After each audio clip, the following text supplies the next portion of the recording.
Hello friends, welcome to our channel.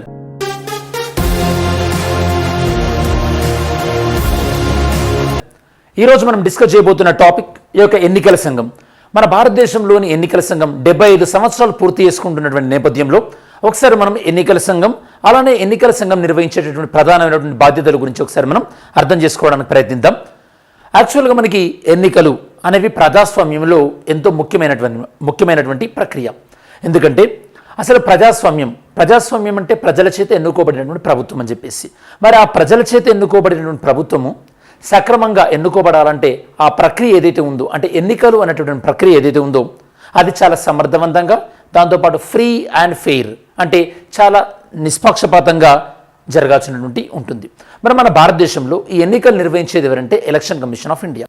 మరి election commission of India ఏర్పడి 75 years అయినటువంటి ఈ సందర్భంలో ఒకసారి ఎలక్షన్ కమిషన్ ఆఫ్ ఇండియా గురించి చర్చించుకునే కన్నా ముందు అసలు యాక్చువల్గా ఈ వీడియోలో మనం డిస్కస్ చేయబోయేటివి ఏందో చూద్దాం ఒకసారి. First, white is news. ఇది వార్తల్లో ఎందుకు ఉంది ఎన్నికల సంఘం? ఎందుకంటే ఈరోజు మనకి నేషనల్ ఓటర్స్ డే. సో ఈ సందర్భంగా మనం election commission of India 75th యానివర్సరీని మనం సెలబ్రేట్ చేసుకుంటున్నాం కాబట్టి. Next, election commission of India గురించి, అలానే ఎలక్షన్ కమిషన్ ఆఫ్ ఇండియా గురించి రాజ్యాంగంలో ఎక్కడెక్కడ ప్రస్తావించబడింది, అలానే ఎలక్షన్ కమిషన్ ఆఫ్ ఇండియా యొక్క structure, election commission of India అంటే ఈ యొక్క వీళ్ళని అపాయింట్ చేసేది ఎవరు, దాంతోపాటు వీళ్ళని రిమూవ్ చేసేది ఎవరు, ఈ యొక్క ఎలక్షన్ కమిషన్ ఆఫ్ ఇండియా ప్రధానంగా ఎదుర్కొంటున్నటువంటి challenges, powers and functions of election commission of India, వీటిని మనం ఈ వీడియోలో మెయిన్గా డిస్కస్ చేయబోతున్నాం. మనకి ఎలక్షన్ కమిషన్ ఆఫ్ ఇండియా ఉండేటటువంటి యొక్క బిల్డింగ్ ఏమంటామంటే మనం యొక్క నిర్వాచన్ సదన్ అంటారు. నిర్వాచన్ సదన్. మనకి ఎలక్షన్ కమిషన్ ఆఫ్ ఇండియా ఎప్పుడు ఉనికిలోకి వచ్చిందంటే 25th జనవరి 1950 రోజు ఉనికిలోకి రావడం జరిగింది. మన ఇక్కడ ఒక ఇంట్రెస్టింగ్ విషయం చూద్దాం మనం.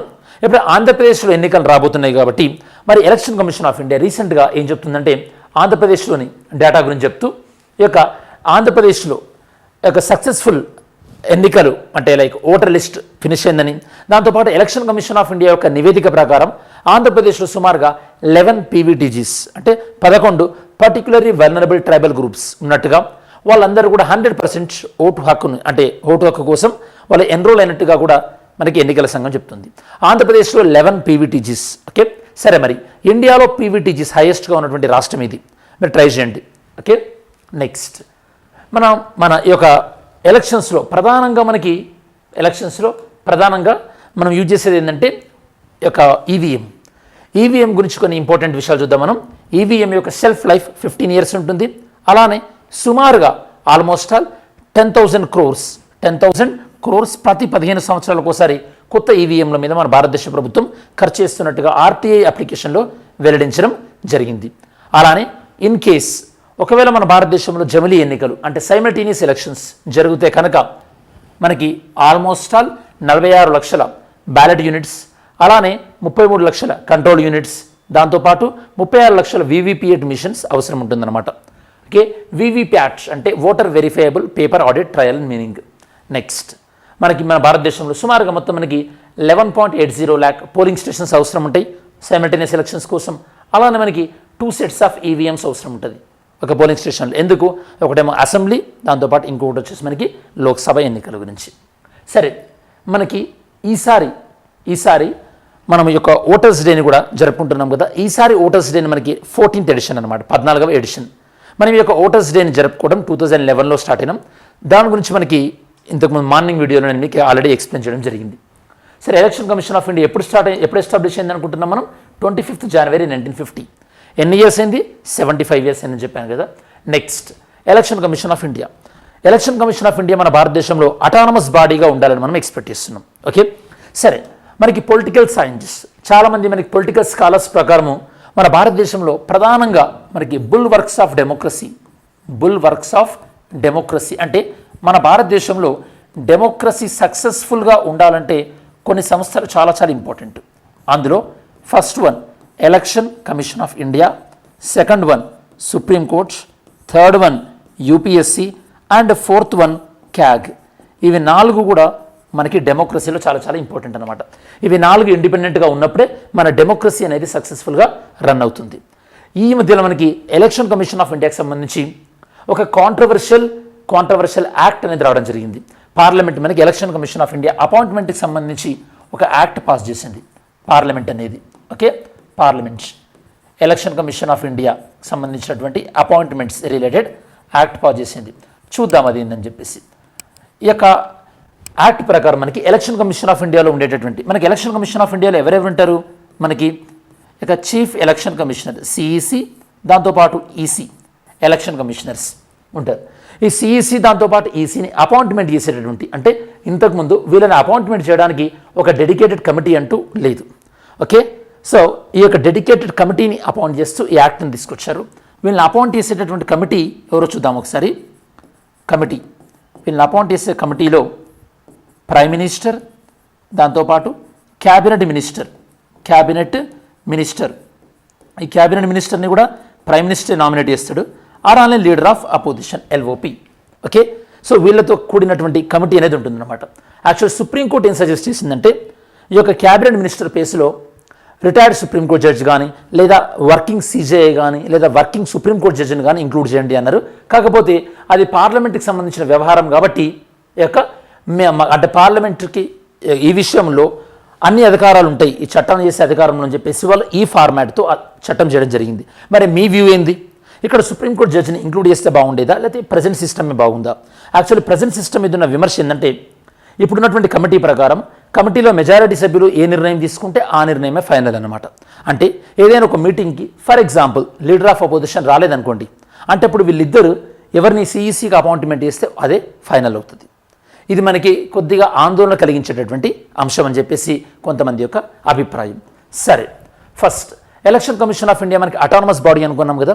మన ఇండియాలో అసలు ఎలక్షన్ కమిషన్ ఆఫ్ ఇండియా ఎవరికి ఎన్నికలు కండక్ట్ చేస్తారు ఇది తెలుసుకోవడం ట్రై చేద్దాం. మన ఇండియాలో ప్రెసిడెంట్ ఎలక్షన్ కానీ, లేదా వైస్ ప్రెసిడెంట్ ఎలక్షన్ కానీ, లోక్సభ, రాజ్యసభ, అలానే అసెంబ్లీ ఎలక్షన్స్, దాంతోపాటు కౌన్సిల్ ఎలక్షన్స్, వీటన్నింటిని కూడా మనకి ఎలక్షన్స్ కండక్ట్ చేసేది ఎలక్షన్ కమిషన్ ఆఫ్ ఇండియా. అదే మనకి లోకల్ బాడీస్ అనుకోండి, అంటే పంచాయతీరాజ్, దాంతోపాటు మున్సిపాలిటీ, వాటి ఎన్నికలను కండక్ట్ చేసేది మనకి state election commissioner. Okay, state election commission. మరి మీకు ఐడియా ఉంటే చెప్పండి, ఇండియన్ కాన్స్టిట్యూషన్లో ఏ ఆర్టికల్ అనేది స్టేట్ ఎలక్షన్ కమిషన్ గురించి చెప్తుంది? ఏ ఆర్టికల్ మనకి స్టేట్ ఎలక్షన్ కమిషన్ గురించి చెప్తుందో మీరు ఆన్సర్ చేయండి. సరే, మనకి 25 జనవరి 1950 రోజు election commission of India appoint అయిందని చెప్పాం. దాంతోపాటు వాళ్ళు కండక్ట్ చేసేటటువంటి ఎలక్షన్స్ కూడా నేను మీకు ఇంతకుముందే చెప్పాను. అదే మనకి లోకల్ బాడీ ఎలక్షన్స్ అనేది state election commission. Next constitution. మన కాన్స్టిట్యూషన్లో ఎలక్షన్ కమిషన్ ఆఫ్ ఇండియా గురించి మెయిన్గా పార్ట్స్. ఓకే, పార్ట్ 15లో ఆర్టికల్ 324 నుంచి 329 వరకు ఎలక్షన్ కమిషన్కి సంబంధించినటువంటి డీటెయిల్స్ అన్ని కూడా పొందుపరచడం జరిగింది. ఇందులో ఏ ఆర్టికల్ దేనిని సూచిస్తుందో ఒకసారి మనం ట్రై చేద్దాం. ఆర్టికల్ 324 అనేది మనకి ఎలక్షన్ కమిషన్ ఆఫ్ ఇండియా నిర్మాణం గురించి చెప్తుంది. ఓకే, కాకపోతే ఎలక్షన్ కమిషన్ ఆఫ్ ఇండియాలో ఇంతమంది సభ్యులే ఉండాలని చెప్పేసి కాన్స్టిట్యూషన్లో ఎక్కడా లేదు. ఫర్ ఎగ్జాంపుల్ మనకి ఎలక్షన్ కమిషన్ ఆఫ్ ఇండియాని ఏర్పాటు చేసుకున్నప్పుడు, okay, that is 1950 election commission of ఇండియాని ఏర్పాటు చేసుకున్నప్పుడు మనకి ఓన్లీ 1 మెంబర్ బాడీ ఉండేది, ఒకరే సభ్యులు ఉండేవాళ్ళు, 1 member election commission of India. దాని తర్వాత మనకి రాజీవ్ గాంధీ గారి ప్రభుత్వంలో 1989లో ఇది కాస్త మనకి 1+2 అయింది, 1+2. దాని తర్వాత మనకి 1990లో విపి సింగ్ గవర్నమెంట్ ఉన్నప్పుడు మళ్ళీ మనకి 1 member body, 1 membered commission, 1 member election commission of India. దాని తర్వాత మళ్ళీ మనకి పివి నరసింహారావు గారి ప్రభుత్వం ఉన్నప్పుడు 1992లో అగైన్ 1+2 అయిందనమాట. అంటే ఎలక్షన్ కమిషన్ ఆఫ్ ఇండియా దీని యొక్క కాంపోజిషన్ అనేది మారుతూ వస్తుంది. ఇది పార్లమెంట్ యొక్క ప్రిరోగేటివ్ అనమాట, అంటే పార్లమెంట్ దీన్ని చేంజ్ చేయవచ్చు. ఓకే, ఇక్కడ మనకి రాజీవ్ గాంధీ గవర్నమెంట్ టైంలో 1 మెంబర్ బాడీకి వస్తే 3 మెంబర్ బాడీ కావడానికి ఒక రీజన్ ఉంది. అప్పుడు మనకి నెంబర్ ఆఫ్ ఓటర్స్ పెరిగారు, ఎందుకంటే అంతకుముందు మనకి మినిమం ఓటింగ్ ఏజ్ అనేది 21 ఇయర్స్ ఉండేది. ఆ 21 ఇయర్స్ నుంచి మనకి ఇక్కడ 18 ఇయర్స్కి తీసుకొచ్చారు. ఓకే, ఓటింగ్ ఏజ్ ఇదివరకు మనకి 21 ఇయర్స్ ఉండేది, తర్వాత దాన్ని 18 ఇయర్స్కి తీసుకొచ్చారు. దీన్ని మనకి 61 కాన్స్టిట్యూషన్ అమెండ్మెంట్ యాక్ట్ 1989లో ఈ కాన్స్టిట్యూషన్ అమెండ్మెంట్ యాక్ట్ తీసుకొచ్చాం. దానివల్ల ఓటర్లు ఎక్కువయ్యారు, దానివల్ల ఎలక్షన్ కమిషన్ ఆఫ్ ఇండియా మీద బర్డెన్ ఎక్కువ ఉంటుంది కాబట్టి ఎలక్షన్ కమిషన్ ఆఫ్ ఇండియాలోని సభ్యుల సంఖ్యను కూడా పెంచుకోవడం జరిగింది. సరే, ఇప్పుడు present election commission of India అంటే ఈ యొక్క చీఫ్ ఎలక్షన్ కమిషనర్, అలానే ఇద్దరు ఉన్నటువంటి ఎలక్షన్ కమిషనర్స్ ఎవరో తెలుసుకోవడానికి ట్రై చేయండి, తెలుసుకొని కమెంట్ సెక్షన్లో ఇంక్లూడ్ చేయండి. Next article 325. ఆర్టికల్ 325 అనేది మనకి ఓటర్ లిస్ట్ గురించి చెప్తుంది అనమాట. అంటే ఓటర్ లిస్ట్లో మన పేరు ఉంటేనే మనం ఓటు వేయడానికి ఎలిజిబుల్. ఓటర్ లిస్ట్ ఇది జనరల్గా ఏ రాష్ట్రంలోనైనా సరే ఎన్నికల కన్నా ముందు ఓటర్ లిస్ట్ యొక్క అప్డేషన్ అనేది జరుగుతుంది. కాబట్టి మనం వెరిఫై చేసుకోవాల్సి ఉంటుంది మన ఓటు ఉందా లేదా. కొన్ని సందర్భాల్లో మనకి అంటే కొంతమంది కావాలని ఓటు తొలగించే అవకాశం కూడా ఉంటుంది.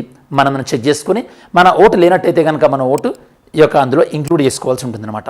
నెక్స్ట్ ఆర్టికల్ 326 ఇది మనకి యూనివర్సల్ అడల్ట్ ఫ్రాంచైజ్ గురించి చెప్తుంది. అంటే 18 years దాటినటువంటి ఏ ఇండియన్ అయినా సరే వాళ్ళ పేరు ఓటర్ లిస్ట్లో ఓకే కలిగి ఉండడానికి అర్హులు, అలానే వాళ్ళు ఓటు వేయడానికి కూడా అర్హులు. ఆర్టికల్ 326.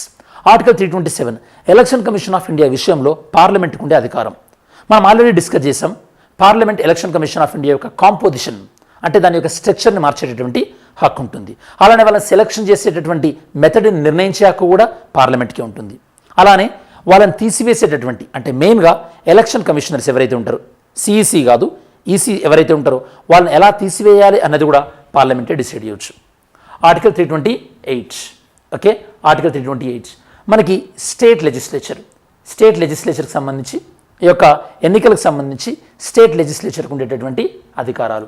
ఆర్టికల్ 329 ఈ యొక్క ఎన్నికల కమిషన్ అంటే ఎలక్షన్స్ కమిషన్ ఆఫ్ ఇండియా విషయంలో అంటే ఎన్నికల విషయంలో వాళ్ళు తీసుకున్నటువంటి అడ్మినిస్ట్రేటివ్ డిసిషన్స్ అంటే పరిపాలన విషయాలలో కోర్టులు జోక్యం చేసుకోవడానికి వీల్లేదు. ఎందుకంటే ఎలక్షన్ కమిషన్ ఆఫ్ ఇండియా కూడా ఒక కాన్స్టిట్యూషనల్ బాడీ కాబట్టి మీకు గుర్తుంటే మనకి ఒక 1 year బ్యాక్ అనుకుంటా ఎలక్షన్ కమిషన్ ఆఫ్ ఇండియా పైన మద్రాస్ హైకోర్టు ఒక కమెంట్ చేసింది, మీ పైన అటెంప్ట్ టు మర్డర్ కేసు ఎందుకు పెట్టకూడదు అని. అప్పుడు ఎలక్షన్ కమిషన్ ఆఫ్ ఇండియా దానిపైన తీవ్రమైనటువంటి అభ్యంతరాన్ని కూడా వ్యక్తం చేసింది. ఎందుకంటే మేము కూడా కాన్స్టిట్యూషనల్ బాడీ కదా, మరి మా పైన కోర్టు ఎలా కమెంట్ చేస్తుంది అని చెప్పేసి. ఓకే సరే, మనకి ఇది ఆల్రెడీ డిస్కస్ చేసాం. ఫస్ట్ 1 member బాడీ అయింది, తర్వాత 89లో 3 member, తర్వాత 1 member, తర్వాత మనకి 3 member బాడీ అయిందని చెప్పేసి మనకి 3 member బాడీ అనుకున్నాం కదా ఎలక్షన్ కమిషన్ ఆఫ్ ఇండియాలో. ఈ 3 members ఎవరెవరు ఉంటారు? 1+2. ఈ 3 membersలో మనకి సిఈసి చీఫ్ ఎలక్షన్ కమిషనర్ అలానే ఎలక్షన్ కమిషనర్స్ ఉంటారు. వీళ్ళు అపాయింట్ చేసేది ప్రెసిడెంట్ అనమాట. ఒకసారి వీళ్ళు అపాయింట్ అయిన తర్వాత వీళ్ళు ఆ పదవిలో 6 years కానీ లేదా ఓకే 6 years ఆర్ 65 years ఉంటారనమాట. 65 years ఆర్ 6 years. ఇందులో సిఈసి అంటే కేంద్ర ప్రధాన ఎన్నికల అధికారిని మీరు తీసివేయాలంటే సేమ్ సుప్రీంకోర్టు జడ్జిని ఎలా తీసేస్తారో అలా తీసేయాలన్నమాట. అలానే మీరు మిగతా ఇద్దరు ఎలక్షన్ కమిషనర్ని తీసేయాలంటే కనుక వాళ్ళకి ఎలాంటి ప్రొసీజర్ లేదు. సిఈసి వీళ్ళని తీసేయండి అని చెప్పేసి ఏదైనా రికమెండేషన్ ఇచ్చాడు అనుకోండి యూనియన్ గవర్నమెంట్కి, అప్పుడు వాళ్ళని తీసేయచ్చు. ఓకే కాబట్టి ఇక్కడ మనకు అర్థం కావాల్సింది ఏంది, సిఈసిని తీసేయడం మాత్రమే డిఫికల్ట్, ఈసీసీని తీసేయడం పెద్ద డిఫికల్ట్ ఏం కాదు. నెక్స్ట్ కాన్స్టిట్యూషన్లో యొక్క సిఈసి కానీ ఈసీలకు సంబంధించి ఎడ్యుకేషన్ క్వాలిఫికేషన్ ఎలాంటిది కూడా మెన్షన్ చేయలేదు. అలానే వీళ్ళ యొక్క టర్మ్ ఎన్ని ఇయర్సే ఉండాలని కూడా మెన్షన్ చేయలేదు. అంటే ఈ యొక్క 6 years కానీ 65 years కానీ ఇది డిసైడ్ చేసింది ఎవరు? పార్లమెంట్. దాంతోపాటు వీళ్ళు రిటైర్డ్ అయిన తర్వాత వేరే జాబ్ ఏది కూడా చేపట్టకూడదు, అట్లాంటివి ఏం కూడా మెన్షన్ చేయలేదు. That is also very very important. Next powers and functions. Election commission of ఇండియాకు ఉన్నటువంటి పవర్స్ ఏంది? మామూలుగా వీళ్ళు డీలిమిటేషన్ కమిషన్ ఏర్పాటు చేసినప్పుడు ఆ డీలిమిటేషన్ కమిషన్కి సహాయం చేస్తుంది.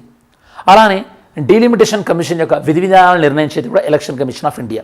డీలిమిటేషన్ కమిషన్ అంటే నియోజకవర్గాల యొక్క పునర్విభజన అనేది లాస్ట్ టైం మనకి 2009 ఎలక్షన్స్లో జరిగింది.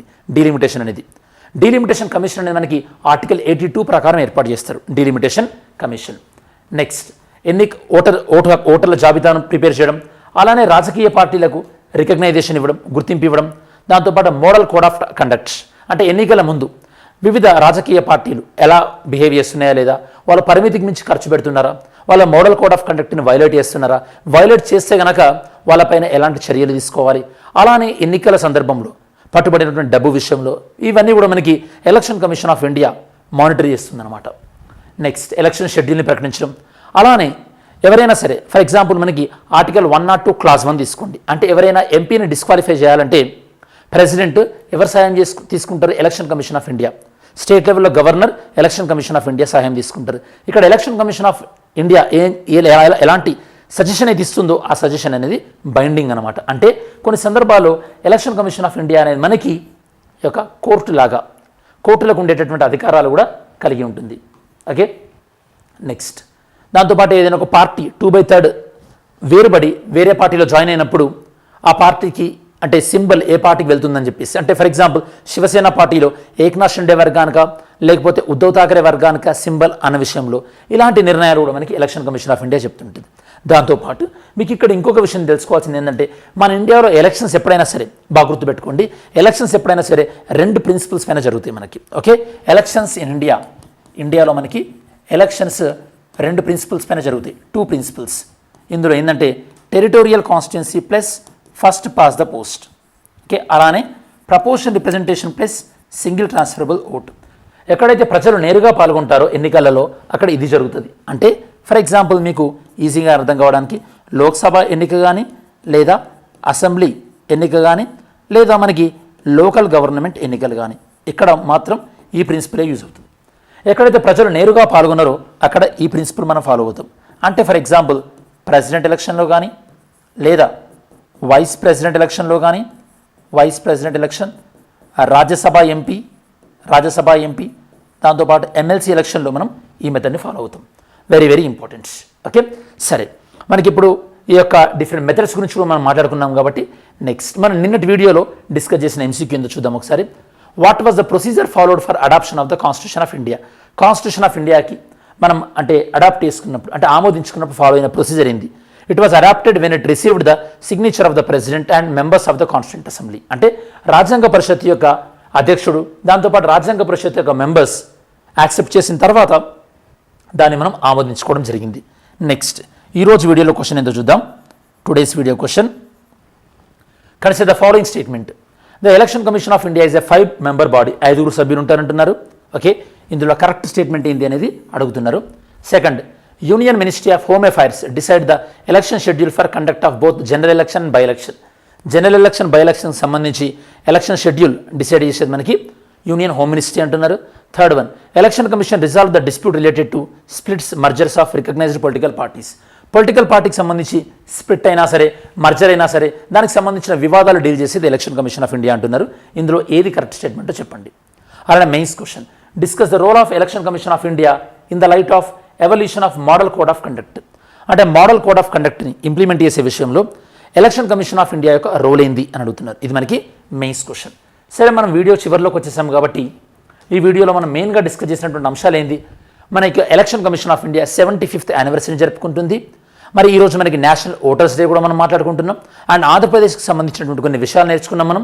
అలానే ఎలక్షన్ కమిషన్ ఆఫ్ ఇండియాకి సంబంధించి కాంపోజిషన్, ఇందులో ఎంతమంది సభ్యులు ఉంటారు, అలానే పార్లమెంట్కి ఉన్నటువంటి అధికారాలు, ఎలక్షన్ కమిషన్ ఆఫ్ ఇండియాకి సంబంధించి ఆర్టికల్ 324 నుంచి 329 వరకు, దాని తర్వాత మన ఇండియాలో ఎలక్షన్స్లో ఇన్వాల్వ్ అయినటువంటి మెయిన్ 2 ప్రిన్సిపల్స్ గురించి మనం మాట్లాడినాం. దాంతోపాటు ఎలక్షన్ కమిషన్ ఆఫ్ ఇండియా ఎవరెవరికి ఎన్నికలు కండక్ట్ చేస్తుందో కూడా మాట్లాడుకున్నాం. ఇలాంటి డీటెయిల్స్ అన్ని కూడా మనం చర్చించుకోవడం జరిగింది. ఇది స్టూడెంట్స్ మనకు ఓవరాల్గా ఎలక్షన్ కమిషన్ ఆఫ్ ఇండియాకి సంబంధించినటువంటి సమగ్రమైన విశ్లేషణ. జై హింద్.